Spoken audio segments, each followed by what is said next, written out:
espèces aquatiques dans lesquelles on a retrouvé du plastique dans leurs estomacs. La moitié d'entre elles faisaient partie de notre alimentation. Donc déjà, voilà. Et si vous dites, sur des poissons, c'est pas grave, je retire l'estomac, oui. Mais en fait, le plastique continue de se fragmenter et rentre dans les tissus lorsqu'il atteint la taille de 10 micromètres. Donc ça veut dire qu'à la taille des petits microplastiques, ça commence à transiter dans les tissus. Donc on le retrouve dans énormément de produits de la mer, mais pas que, je vous rassure. Enfin, je vous rassure. Il ne faut pas parler avec moi, c'est l'horreur.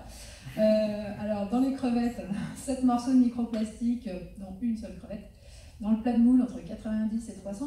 Mais dans le sel de mer, bon, ça c'était attendu, hein, forcément. Sur 17 marques, on a trouvé de 1 à 10 particules par kilo.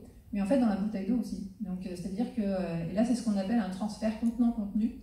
Le fait de torturer en fait, une bouteille en plastique, quand vous la prenez dans votre main, ce petit bruit-là, ce petit bruit-là, vous venez de projeter vous-même des microparticules de plastique dans votre eau, qui était propre. Vous venez de la polluer. Donc, quelle est